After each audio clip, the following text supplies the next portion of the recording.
Alright guys, what's going on? Welcome in. So Marcus Maye was able to speak to the media on Saturday, and when the whole contract situation came up, he was brutally honest. I mean, by the tone of his voice, by some of the responses that he was giving, you can just tell it didn't sit well with him. The whole situation did not sit well with Marcus Maye, and rightfully so. I mean, if I put myself in Marcus Maye's shoes for just a second, I would somewhat feel disrespected as well. I mean, every single time Marcus Maye's number was called last year, and really throughout the years, he has stepped up. He has stepped up to the plate and delivered. I mean, we'll talk about Marcus Maye in just a second, or really his year last year, but man, going back to this little press conference that he had, it was, as a Jet fan, as a diehard Jet fan, a guy who really loves Marcus Maye, a guy who respects Maye as well, it was, I don't want to say sad, but I just felt like a little disheartened watching it, because we drafted him at the end of the day, and he actually had a quote regarding this. He said he wanted to play wherever he was welcome, and that he would love to stick with the New York Jets, but again, as a fan,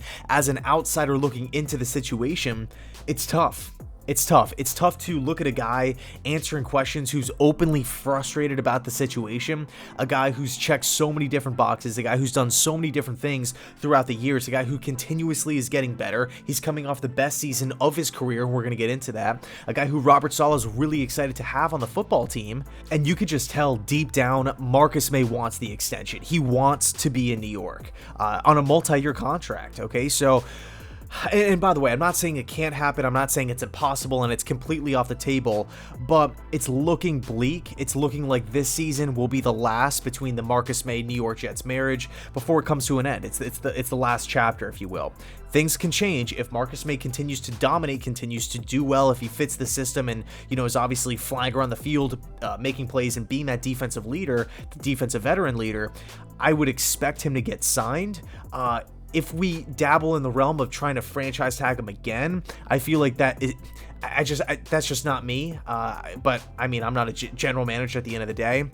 I'm just not a fan of franchising players 2 times in a row or even 3 times in a row.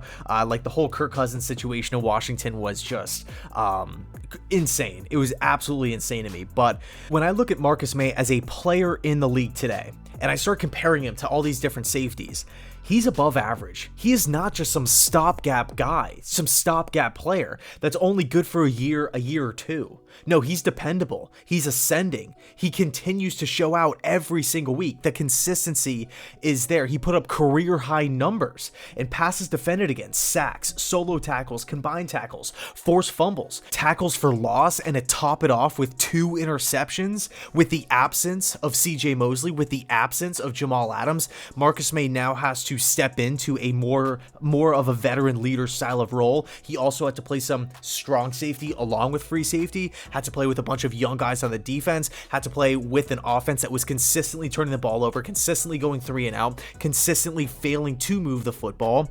Marcus Maye excelled, showing off his versatility, his consistency, his durability, and put up career numbers in all of those different statistics. And for him to sit at that podium today and to sound so frustrated that he could not land an extension kills me. It kills me. I'm a big Maye guy. Now, we do have to take a look at the other side of the coin here. Marcus Maye does not play an extremely valuable position. Having 2 great safeties won't take your team from 2 wins to 15 to 16 wins. It's just not in the cards. From a positional value perspective, the safety position is lower on the list. It's not as important as the left tackles, as the edge rushers, as the quarterbacks of the world. It's unfortunate for sure, but it's just the reality of the situation. It's just the reality of the world that we're living in today. You don't need elite top 5 safeties to be a good football team, to put out a productive defense. So the positional value is pretty low. So from Joe Douglas's perspective, I can understand it. I can understand him being a little sketchy on handing out a ton of money. So let's see how the situation plays out this year. If Marcus Maye is out here performing really well, and he's putting up these numbers and he's being that leader on the defensive side of the football like we talked about, I would be all for an extension, even if you have to. I don't want to say overpay, because it just that's such a a bad sounding word, but even if you have to pay maybe a little bit above market value to keep Marcus Maye around, I think it would be worth it, to be honest with you. I mean, the one solid 2nd round pick that we actually draft, we're going to let walk away. I mean, we've seen this story before with Robbie Anderson. I don't want to be in a similar situation where the Jets let Anderson walk. We were absolutely horrific at the wide receiver position. We desperately needed bodies. Anderson goes on to Carolina, has the best season of his career. I mean, could you imagine if that happens with Marcus Maye? We let Marcus Maye walk because we didn't want to pay him, I guess technically what he's worth. He goes on to have career seasons with his next team, whoever it may be, the Cleveland Browns, whoever.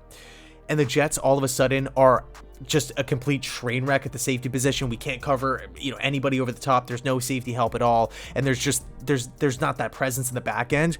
That would be a disaster. That would be an absolute disaster. And it's not like the Jets are pressed up against the wall as far as cap space is concerned. So we just have to look at how this season pans out. I mean, there is a chance. It is football at the end of the day. We've seen this happen before where players take steps back. I mean, there is a chance Marcus Maye regresses in the Robert Saleh system, under his defense and tutelage, but I just feel like that's extremely unlikely. Coming off the best season of his career, now you're upgrading the defensive staff, you're upgrading the players around you. All of a sudden, and by the way, when I'm talking about players around you, I'm talking linebacker, defensive line, and even the safety position with LaMarcus Joyner as well. So I really feel like Maye, I don't want to say he's undervalued. I don't want to say he's, overlooked or anything like that, but I truly want Maye back. I do feel like Marcus Maye is an above average player in the league today, and I would love to see him sign that contract extension. So anyway, that's just my 2 cents. Let me know your thoughts down below in the comment section. Thanks so much for watching, and as always, go Jets.